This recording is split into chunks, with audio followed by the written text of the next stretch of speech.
प्यारे बच्चों, चलिए हम आगे के भाग का अध्ययन करेंगे। बच्चों यह लेसन कक्षा 11 के प्रोज के पहले पार्ट का चैप्टर है। बच्चों इसके जो आगे का भाग है, मतलब कि इसके ऊपर का भाग बच्चों हम लोगों ने अध्ययन कर लिया है। अब हम लोग यहाँ से अध्ययन करेंगे। बच्चों ध्यान दीजिए, जहाँ मैं सिग्नल ले रहा हूँ। बच्चों कहानी यहाँ तक हुई थी कि बुकर टी वाशिंगटन रिचमंड शहर पहुँच गया और वर्जीनिया जो है हैम्पटन से 82 मील दूर है। लेखक बता रहा है कि जब मैं रिचमंड पहुँच गया तो मैं थका था, भूखा था और धूल से भरा हुआ था और मुझे वहाँ पहुँचने में शाम हो चुकी थी। आगे देखेंगे बच्चों।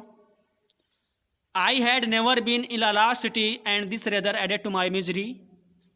लेखक कह रहा है I had never been in a large city, मैं कभी भी इतने बड़े शहर में नहीं आया था। And this rather added to my misery, और इस बात ने मेरे दुख को और बढ़ा दिया।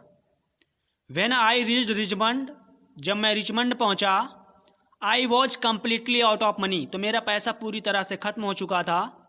I had not a single acquaintance in the place, वहाँ पर कोई भी परिचित व्यक्ति नहीं था। एक्विटेंस का मतलब होता है बच्चों परिचित, इन द प्लेस का मतलब उस स्थान में। I had not a single acquaintance in the place, उस स्थान पर मेरा कोई भी परिचित व्यक्ति नहीं था। And being unused to city ways, और मैं उन अनजाने रास्तों में चलता रहा। आई डिड नॉट नो, मुझे नहीं पता था। व्हेयर टू गो, मैं जा कहाँ रहा हूँ, मुझे नहीं पता था कि मैं जाता कहाँ हूँ। I asked eight several places for loading, मैंने ठहरने के लिए स्थान भी पता किया। मैंने आस्क मैंने पूछा, एट सेवरल प्लेसेस कुछ स्थान के लिए, फॉर लोडिंग का मतलब होता है ठहरना। मैंने रुकने के लिए कुछ स्थान के बारे में भी पूछा। But they all wanted money, लेकिन वे सभी लोग पैसा चाहते थे। And that was what I did not have, और यही चीज़ मेरे पास नहीं थी। Knowing nothing else better to do, समझ में नहीं आ रहा था क्या अच्छा किया जाए। आई वॉक द स्ट्रीट, मैं गलियों पर चलता रहा। I must have walk the street till after midnight, I must have walk the street till after midnight. Midnight का मतलब होता है बच्चों आधी रात, स्ट्रीट का मतलब होता है गली, वॉक का मतलब होता है चलना। मैं गलियों में आधी रात तक चलता रहा। At last I became so exhausted that I could walk no longer. At last माने अंत में, आई माने मैं, बिकम सो एग्जस्टेड, एग्जस्टेड का मतलब होता है बच्चों थक जाना। अंत में मैं इतना थक गया दैट कि I could walk no longer, कि मैं ज़्यादा अब चल नहीं सकता। अंत में मैं इतना एग्जस्टेड हो गया, इतना थक गया कि मैं ज़्यादा अब चल नहीं सकता था। आई वॉज टायर्ड, मैं थका था। आई वॉज हंग्री, मैं भूखा था। आई वॉज एवरीथिंग, मैं सब कुछ था। बट डिस्करेज्ड, लेकिन हतोत्साहित नहीं था, अर्थात मैंने अपनी हिम्मत नहीं छोड़ी।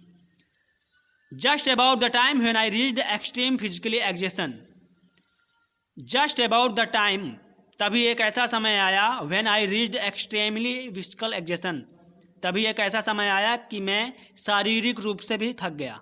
एक्सट्रीमली फिजिकल एग्जेशन, फिजिकल एग्जेशन का मतलब होता है शारीरिक रूप से थकना। मैं शारीरिक रूप से थक गया। I came upon a portion of a street, I माने मैं, केम माने आया, अपॉन अ पोर्शन एक ऐसे भाग पर, ऑफ अ स्ट्रीट गली के, मैं गली के एक ऐसे भाग पर आया। Where the board side walk was considerably elevated, मैं गली के एक ऐसे भाग पर आया जहाँ पर एक चौड़ा स्थान था जो ऊपर की ओर एलिवेटेड था, उठा था। वह चौड़ा भाग ऊपर की ओर उठा हुआ था। बच्चों आप लोग कल्पना कर सकते हैं कि स्थिति कैसी है, मैं आपको बताने की कोशिश कर रहा हूँ। ये चौड़ा भाग किस प्रकार का हो सकता है। बच्चों आप लोगों ने देखा होगा, जब आप लोग गली में चलते हैं, हम लोग गली में चलते हैं या सड़कों में चलते हैं, तो जो ब्रिज होता है, जो पुल होता है, थोड़ा ऊपर की ओर उठा होता है और नीचे आप उस ब्रिज के नीचे आप प्रवेश भी कर सकते हैं, उसके नीचे आप रुक भी सकते हैं। सेम कंडीशन इस लेसन में भी है जो लेखक बता रहा है।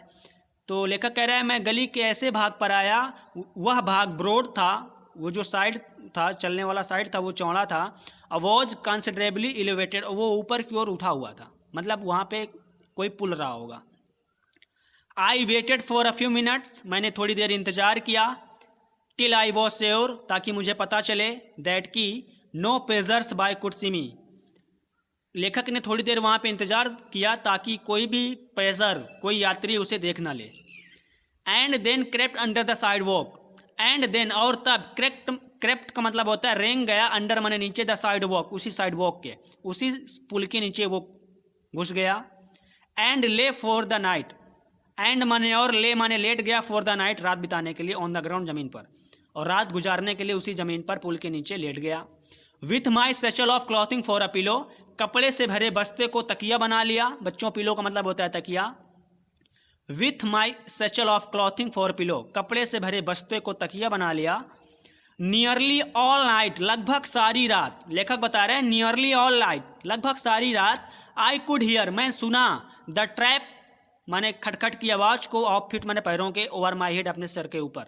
लेखक कह रहे हैं लगभग सारी रात मैंने अपने सर के ऊपर लोगों के पैरों के खटखट की आवाज़ को सुना। आगे देखेंगे बच्चों। The next morning I found my self somewhat refreshed, लेखक कह रहा है the next morning I found my self somewhat refreshed but I was extremely hungry. लेखक कह रहा है जब सुबह हुई तो मैं अपने आप को थोड़ा अच्छा पाया, स्वस्थ पाया, ताज़ा पाया। But I was extremely hungry, लेकिन मैं पूरी तरह से भूखा था। As soon as there was light enough for me to see my surrounding, as soon as धीरे धीरे, देयर वॉज लाइट वहाँ पे प्रकाश हो गया, एनफ पर्याप्त मात्रा में, फॉर मी मेरे लिए, टू सी माई सराउंडिंग ताकि मैं अपने चारों ओर देख सकूँ। लेखक कह रहा है धीरे धीरे वहाँ पे पर्याप्त मात्रा में प्रकाश हो गया, मेरे चारों ओर पर्याप्त मात्रा में प्रकाश हो गया और मैं सारी चीज़ें देख सकता था। आई नोटिस, मैंने ध्यान दिया, दैट की I was near a large ship, लेखक कह रहा है कि मैंने ध्यान दिया कि I was near a large ship, कि मैं एक बड़े से जहाज के पास हूँ, मैं एक बड़े से जहाज के पास हूँ। It seem to be unloading a cargo of pig iron, it seem to be मुझे ऐसा प्रतीत हुआ, अनलोडिंग उतारा जा रहा है, a cargo of pig iron कच्चा लोहा, मुझे ऐसा प्रतीत हुआ कि उस जहाज से कच्चा लोहा अनलोडिंग किया जा रहा है। पिग आयरन का मतलब होता है कच्चा लोहा, अनलोडिंग उतारा जा रहा है। I went at once to the vessel and asked the captain to permit me to help unload the vessel in order to get money for food. I माने मैं, वेंट माने गया, एट वंस माने तुरंत, टू द वेजल उस जहाज के पास, vessel का मतलब होता है बच्चों जहाज, मैं तुरंत उस जहाज के पास गया। एंड आस्क द कैप्टन, और कप्तान से पूछा, एंड आस्क द कैप्टन, और वहाँ का जो कप्तान था, जो जहाज का मालिक था, मैंने उससे कहा, टू परमिट मी, कि मुझे इजाज़त दे टू हेल्प मदद करने के लिए, अनलोड माने उतारने में, द वेजल माने जहाज से, in order to get for money पैसा प्राप्त करने के लिए, फॉर फूड भोजन के लिए। लेखक तुरंत जहाज के पास गया, कप्तान से कहा कि मुझे इजाज़त दे दो ताकि मैं भी जहाज से लोहा उतारूं और मुझे पैसा प्राप्त हो, तब मैं भोजन कर सकता हूं। द कैप्टन, वो जो कैप्टन था, अ वाइट मैन, गोरा था, who seem to be kind hearted, दयालु किस्म का दिखाई दे रहा था, कंसेस्टेड, उसने इजाज़त दे दिया। I work long enough to earn money for my breakfast, लेखक कह रहा है आई वर्कड लॉन्ग एनफ, मैंने पर्याप्त मात्रा में काम किया, टू अर्न मनी पैसा कमाने के लिए, फॉर माई ब्रेकफास्ट अपने नाश्ते के लिए। लेखक कह रहा है मैंने अपने नाश्ते अर्थात भोजन के लिए पर्याप्त मात्रा में काम किया और पैसा कमाया।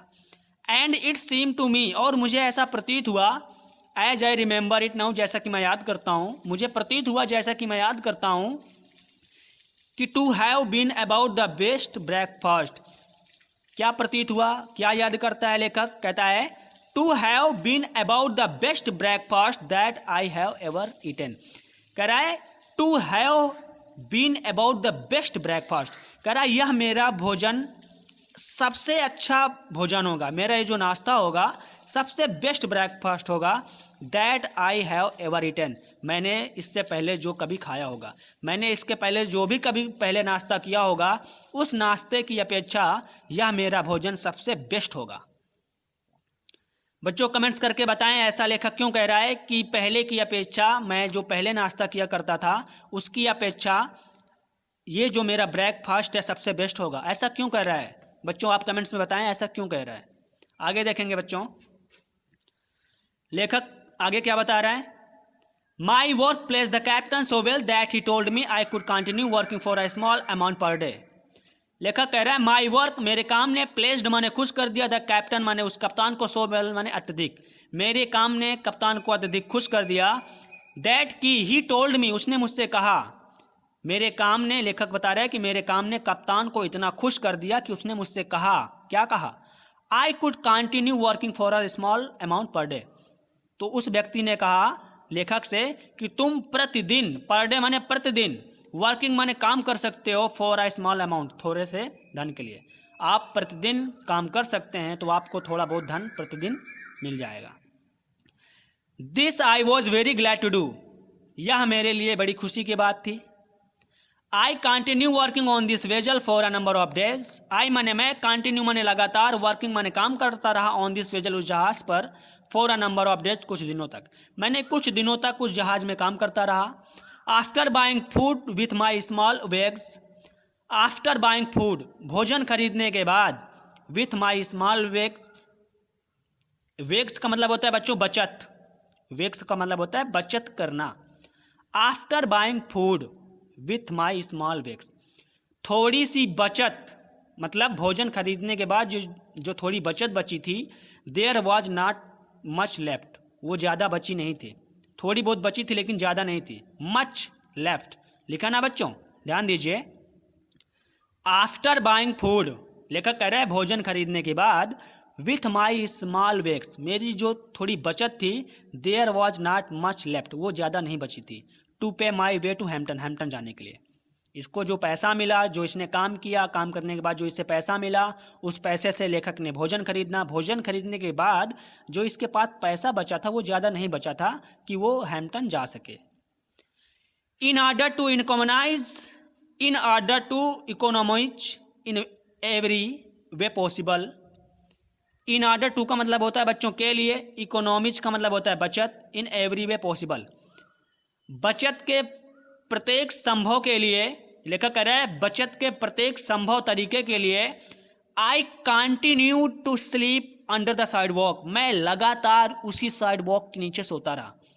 अपने पैसों को इकोनॉमिज करने के लिए, बचाने के लिए मैं प्रतिदिन उस साइड वॉक के नीचे सोता रहा। आगे देखेंगे बच्चों, लेखक कह रहा है when I saved enough money with which to reach Hampton I thank the captain of the vessel for his kindness and start again. लेखक कह रहा है व्हेन माने जब, आई हैड सेव्ड, सेव का मतलब होता है बचाना। लेखक कह रहा है when I had saved enough money, जब मैंने पर्याप्त मात्रा में पैसा बचा लिया, with which to reach Hampton, Hampton जाने के लिए, जब मैं पर्याप्त मात्रा में पैसा बचा लिया हैम्पटन जाने के लिए, आई thank the captain of the vessel, तो मैंने जहाज के कप्तान को धन्यवाद दिया, फॉर हिज काइंडनेस, उसके दयापन के लिए, उसके दयालुता के लिए, एंड स्टार्ट अगेन, और मैं पुनः चल दिया। Without any unusual occurrence I reached Hampton, without any unusual occurrence, बिना किसी रुकावट के मैं हैम्पटन पहुंच गया। With surplus of exactly 50 cents with which to begin my education. ध्यान दीजिए बच्चों, लेखक कह रहा है without any unusual occurrence I reached Hampton, मैं किसी बिना रुकावट के हैम्पटन पहुंच गया। With surplus of exactly 50 cent with which to begin my education. कह रहा है मेरे शिक्षा को शुरू करने के लिए, मेरी सॉरी बच्चों ध्यान दीजिए, with surplus of exactly 50 cent with which to begin my education. कह रहा है मेरी शिक्षा को शुरू करने के लिए मेरे पास 50 सेंट्स थे। The first sight of the large, कह रहा है the first sight of the large, बच्चों लार्ज का मतलब होता है विशाल, मतलब ये जो व्यक्ति है, लेखक है, विद्यालय पहुंच चुका है। अब विद्यालय पहुंचने की कहानी है, लेखक क्या बता रहा है, कह रहा है the first sight of the large, कह रहा है उस विशाल बिल्डिंग का पहला दृश्य। 3 story brick school building seem to have reward me for all that I had undergone in order to reach the place. लेखक कह रहा है जो बिल्डिंग का विशाल दृश्य था, पहला दृश्य, 3 स्टोरी ब्रिक, 3 मंजिलों का ईंटों से बना था। वह स्कूल, जो स्कूल की बिल्डिंग थी, 3 मंजिलों का ईंटों से बना था। और सीम टू हैव रिवॉर्ड, मुझे ऐसा प्रतीत हो रहा था कि हैव रिवॉर्ड मी, कि मुझे पुरस्कृत कर रही हो, for all that I had undergone in order to reach the place. लेखक कह रहा है कि इस विद्यालय का जो 3 मंजिल है वो ईंटों का बना था, और ये स्कूल का जो बिल्डिंग है मुझे ऐसा प्रतीत हो रहा था कि मुझे रिवॉर्ड दे रहा हो, मुझे पुरस्कृत कर रहा हो। मैं यहाँ तक आने में जितना भी मुझे कष्ट हुआ, मुझे जितनी भी परेशानियाँ हुई, यहाँ तक आने में मुझे जितना भी कष्ट हुआ, ऐसा लग रहा था कि यह बिल्डिंग मुझे पुरस्कृत कर रहा हो। The sight of it seem, यह दृश्य मुझे ऐसा लगा, to give me a new life, कि मुझे एक नया जीवन दे रहा हो। इस बिल्डिंग का दृश्य मुझे ऐसा दिखाई दे रहा था कि मुझे एक लग रहा था कि एक नया जीवन मिल गया या मिल रहा।